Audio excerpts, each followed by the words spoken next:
तो कहानी के शुरू में हम मिस्टर वेनवर्थ से मिलते हैं, जिनकी डॉल्स बनाने की फैक्ट्री है। वेनवर्थ को अपने लिए एक असिस्टेंट की जरूरत थी, जिसका उसने न्यूज़पेपर में एड दे रखा था, जिसके चलते कोबी डेलम नाम की लड़की उसकी कंपनी में इंटरव्यू देने के लिए आती है। अंदर दिखाया जाता है कि मिस्टर वेनवर्थ बड़ी ही बारीकी से डॉल के बनने के प्रोसीजर को देख रहे थे, कैसे प्लास्टिक मेल्ट करके डॉल के मोल्ड के ऊपर डालकर उन्हें एक डॉल की शक्ल दी जा रही थी। प्लास्टिक से डॉल बनने और उसके पैकेजिंग तक के प्रोसेस पर वेनवर्थ खुद नजर रखते थे और उनकी नजरों से लग रहा था जैसे उन्हें डॉल से कोई खास मोहब्बत है। फिर अब उनके ऑफिस में कोबी डेलम आती है, जिसका वो इंटरव्यू शुरू कर देते हैं और उससे पूछते हैं कि बताओ डॉल्स का इस दुनिया में क्या रोल है। कोबी ने जवाब दिया, डॉल्स बिल्कुल इंसानों की तरह हैं। गॉड ने भी इंसानों को डॉल्स की तरह ही इस दुनिया में भेजा। उसकी बात सुनते ही वेनवर्थ ने फौरन उसकी बात काट दी और बोला, नहीं, डॉल्स मासूम होती हैं, इंसान गुनाह करते हैं और डॉल्स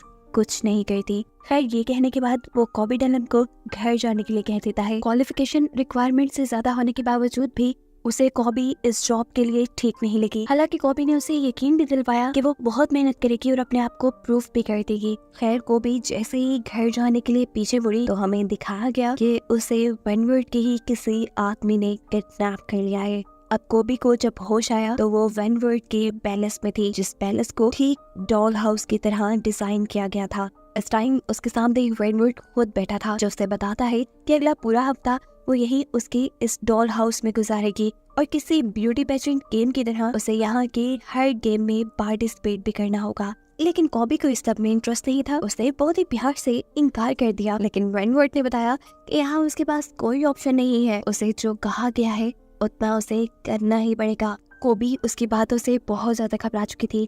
उसके जाने के बाद कोबी ने यहाँ से भागने की कोशिश भी की, लेकिन वेनवर्थ की सेक्रेटरी ने उसे पकड़ लिया और भागने की उसकी सारी कोशिशें नाकाम कर दी। एक प्लान फेल होने के बाद कोबी ने भागने के लिए दूसरे प्लान्स को यूज करना शुरू किया। उसने सारी विंडोज और दरवाजे देखना शुरू कर दिए जो बाहर की तरफ खुलते थे, लेकिन तभी पीछे से एक लड़की ने आकर कोबी को बताया कि ये पैलेस पूरी तरह सील्ड है। इसे डिजाइन ही इस तरीके से किया गया है कि इसके अंदर आने वाला कोई मेन दरवाजे के अलावा कहीं और से बाहर ना जा सके।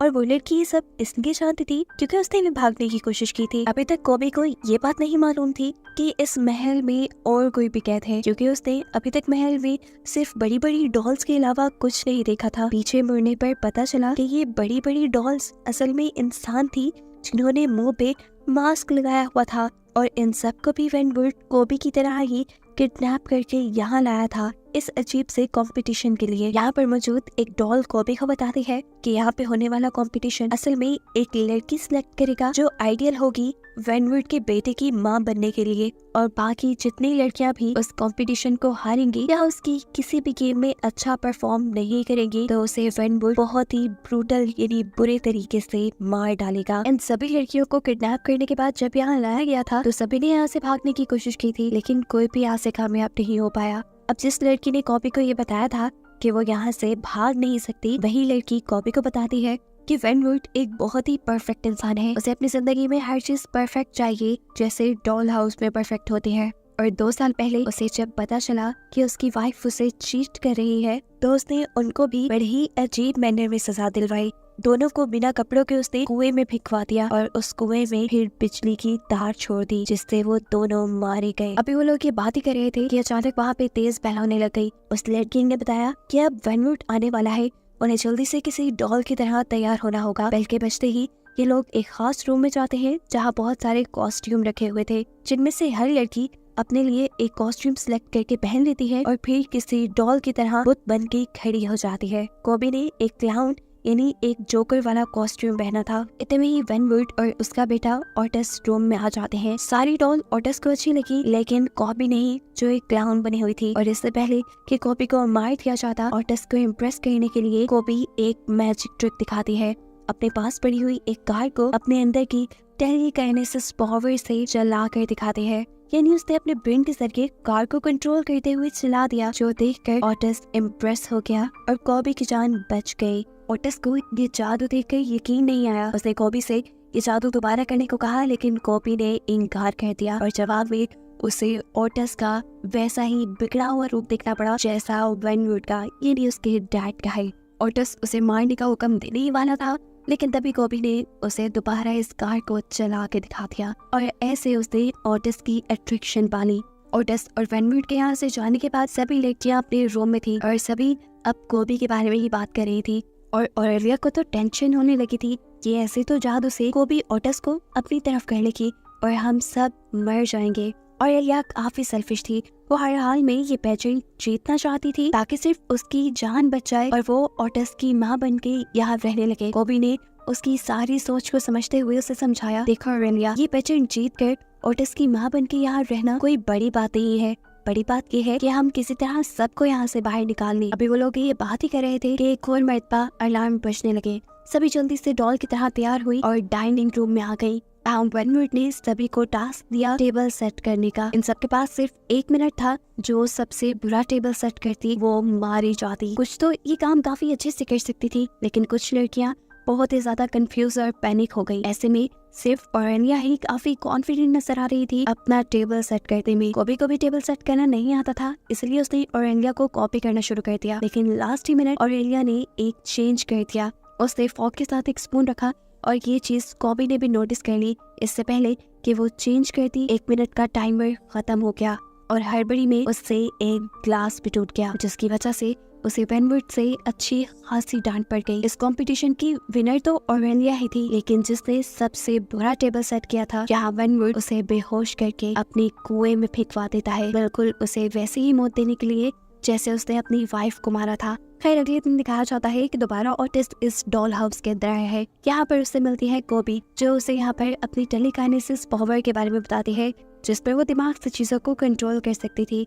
वो यहाँ पे ओटिस का माइंड चेंज करने की कोशिश करती है और उससे वादा करती है कि अगर ओटिस ने कोबी को जितवाया तो वो कोबी के लिए सबसे अच्छी मॉम साबित होगी और कोबी उसकी मॉम सिर्फ तभी बनेगी जब ओटिस अपने डैड को कन्विंस करेगा कि वो इन सारी किलिंग्स को रोक दे, यानी पेजेंट पे हारने वाली लड़कियों को मारने के बजाय वो ऐसे ही छोड़ दे। अब दूर खड़ी ऑरेलिया जो इन पे नजर रखे हुए थी, उन्हें इन दोनों की बातें तो नहीं सुनाई थी, लेकिन हाँ उसे ये जरूर लगा कि कोबी ओटिस को अपनी तरफ करने की कोशिश कर रही है और ऐसे उसकी जीतने के चांसेस खत्म हो रहे हैं। जहाँ रात में दिखाया जाता है कि ओटिस कोबी के कहने पर वेनवुड से बात करने के लिए आया कि वो सभी लोगों को छोड़ दे और उसे कोबी अपनी मोम के तौर पे पसंद आ गई है। लेकिन इससे पहले कि वो ये सारी बात वेनवुड को बता पाता, उसने नोटिस किया कि वेनवुड अपने बिजनेस की वजह से बहुत परेशान है। वो और परेशान न हो जाए इसीलिए ओटिस ने उसे कोई बात नहीं की। अगली सुबह एक और बेल बजती है कि नहीं, इनका एक और कंपटीशन शुरू हो जाता है, जिसमें सभी लड़कियों को शर्ट्स दी गई थी और उन पर स्टार्च स्प्रे करके उन्हें प्रेस करना था। सभी अपने काम में लग जाती है और इनका फिर टाइम खत्म हो जाता है। इस मरतबा भी ऑरेलिया ने सबसे परफेक्ट शर्ट प्रेस की थी। एक दूसरी लड़की ने तो स्टार्च की जगह एक दूसरा स्प्रे यूज कर लिया था और कोबी ने अपनी शर्ट जला दी थी। अपनी गलती की वजह से कोबी को मारा भी जा सकता था, लेकिन यहाँ वेनवुड उसे मारने के बजाय उसका बस हाथ ही चलाता है, जिससे ऑरेलिया और ऑडियंस ये अंदाजा लगा पाती है कि कहीं न कहीं वेनवुड के भी दिल में कोबी के लिए जगह बनने लगी थी। अब वो जब चौथी लड़की के पास जाता है जिसकी शर्ट कोबी से बेहतर थी, उसको वो जानबूझकर 4 नंबर देता है और उसकी इस गलती के बदले कई मर्तबा उसके पेट में एक नोकदार चीज स्टैब करते हुए उसे मार देता है।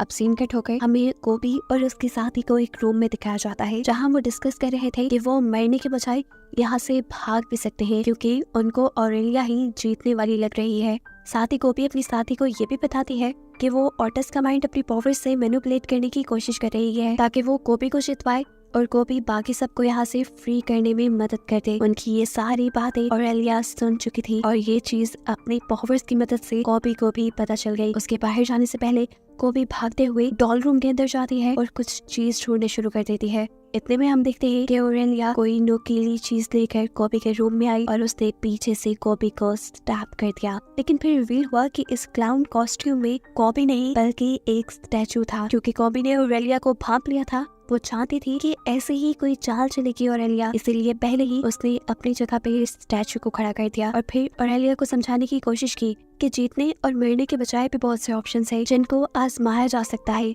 कोबी उसे बताती है, मेरे पास ये प्लान है कि हम अपनी जगह पर बिल्कुल ऐसे ही डॉल्स के पुतला को खड़ा कर देंगे। जब वेनवुड उनके सामने आएगा तो वो डॉल्स से ही बातें करता रहेगा, उसे ये पता ही नहीं चलेगा कि हम उसके सामने नहीं है और इसी चीज का फायदा उठाते हुए हम मेन डोर से भाग जाएंगे। अब सीन कट होता है और हमें दिखाया जाता है कि ओटिस अपने घर में जागा है। उसने अपने डैड और उसके मैनेजर को बातें करते हुए सुना कि वो बाकी लड़कियों का आखिरी टेस्ट यानी वफा का टेस्ट करेंगे और जिसने बेवफाई की वो मारा जाएगा। अब वेनवर्ट इस डॉल हाउस के अंदर आ जाता है और इनके नए कंपटीशन के लिए बेल बजा देता है। ये वो टाइम था जब कोबी को अपने प्लान को एग्जीक्यूट करना था। ये लोग वेनवर्ट को धोखा देने के लिए उसकी बताई जगह पर स्टैचू खड़े कर देते हैं, जिसके बाद कोबी अपनी टेलीकाइनेसिस पावर की मदद से डोर का लॉक ओपन करती है और ये तीनों उनको झांसा देते हुए यहाँ से निकल जाते हैं। कोबी को यहाँ से जाना अच्छा नहीं लग रहा था क्योंकि उसने ओटिस से अच्छी मोम बनने का वादा किया था। वो ऑरेलिया और अपनी साथी को कहती है क्यों ना हम ओटिस को भी अपने साथ ले चलें। तो तब ऑरेलिया जवाब देती है तुम्हें ही मुबारक हो तुम्हारा अच्छा मोम बनना, मैं तो जा रही हूँ। ये वही ऑरेलिया थी जो पूरे एपिसोड में अच्छी मोम बनने की कोशिश कर रही थी और अब मौका मिलते ही वो यहाँ से ऐसी भागी कि कभी लौट के नहीं आएगी। उसके पीछे जो दूसरी साथी थी उसकी भागने में स्पीड कम थी और ऑरेलिया को लगा कि उसकी वजह से वो पकड़ी जाएगी, इसीलिए ऑरेलिया ने अपना भागने का रास्ता बदल लिया। लेकिन इससे ज्यादा कुछ हुआ नहीं क्योंकि उसके रास्ता बदलने से पहले ही वेनवुड का सेक्रेटरी उसे देख चुका था और वो उसे शूट करके मार देता है। उसके साथ साथ उनकी दूसरी साथी को भी, और बच जाती है वो सिर्फ कॉपी जो वापस ओटिस से अपना वादा पूरा करने के लिए गई थी। उसकी वफादारी को देखते हुए अब वेनवुड ने फैसला किया था कि वो कॉबी को ही अपने बेटे की मॉम के तौर पे एक्सेप्ट करेगा। अब सवाल यह है कि उसे ऑरेलिया और दूसरी लड़की के भागने के बारे में पता कैसे चला। असल में उसने इन बड़ी बड़ी डॉल्स के अंदर माइक्स लगाए हुए थे, जिसकी वजह से वेनवुड पहले ही इनके प्लान के बारे में जान गया था और इसीलिए तो वो इनका फेथ टेस्ट ले रहा था, जिसमें कोबी पास हो गई क्योंकि वो वापस ओटिस से अपना वादा पूरा करने के लिए आई थी। और अब फाइनली उसे ओटिस की मोम बनाने के लिए वेनवुड उसे एक डॉल बनाने का फैसला करता है क्योंकि उसे लगता है कि एक डॉल ही गुनाह नहीं करती और एक डॉल ही अच्छी मदर साबित हो सकती है। इसलिए अब कॉपी को एक मशीन पर लिटा दिया गया जिसके अंदर प्लास्टिक मेल्ट करके बड़ी बड़ी डॉल्स बनाई जाती थी। अब गरम गरम प्लास्टिक कॉपी की बॉडी पर लगाकर उसकी बॉडी ये लोग प्लास्टिक से सील करने वाले थे। वो भी यहाँ से जाना चाहती थी। वो अपनी पावर्स का भी इस्तेमाल करती है जिससे रूम की लाइट्स तो फ्लिकर करती है, लेकिन वो अपने आप को इस मशीन से छुड़वा नहीं पाती। और फिर सीन कट होकर हमें दिखाया जाता है कोबी को एक पूरी डॉल की शक्ल में जो अब वेनवुड और ओटिस की खिदमत कर रही थी। एकदम से वेनवुड का चाय का कप उछलकर छत से लगा और देखने को मिला कि इस टाइम उनके घर में 2 विचेस यानी जादूगरनियां आई हैं, जिनको कोबी ने ही अपनी टेलीकाइनेसिस पावर की मदद से यहाँ अपनी मदद को बुलाया था। लेकिन क्योंकि कोबी की पावर्स इतनी ज्यादा स्ट्रॉन्ग नहीं थी, इसीलिए विचेस को उसका मैसेज देर से मिला। एक विच अब अपने मैजिक से कोबी के ऊपर से उसका प्लास्टिक रैप तोड़ देती है और उसे वापस एक इंसान बनाती है। ये लोग कोबी को यहाँ से अब बचाने आए थे। एक विच कोबी को अपने साथ चलने को कहते हैं, लेकिन जाने से पहले कोबी ने ओटिस को भी अपने साथ चलने को कहा क्योंकि उसने ओटिस से अच्छी मोम बनने का प्रॉमिस जो किया था। इस टाइम पर वेनवुड कुछ बोल नहीं सका क्योंकि विचेस ने अपनी पावर से उन्हें फ्रीज किया हुआ था। जाने से पहले एक विच उसे और उसके सेक्रेटरी को साथ ही साथ उसके डॉल हाउस को भी जला देती है। और फिर स्टोरी के लास्ट में हमें ओटिस और कोबी को एक साथ एक नए मेंशन में जाते हुए दिखाया जाता है, जहाँ कोबी ने ओटिस से कहा कि तुम अपने पहले नाम को भूल जाओ, आज से तुम्हारा नाम चार्ल्स है और मैं तुम्हारी मॉम। ओटिस उसकी बात सुनते हुए हाँ में सर हिलाता है और बस यही दिखाते हुए ये कहानी यहाँ खत्म हो जाती है।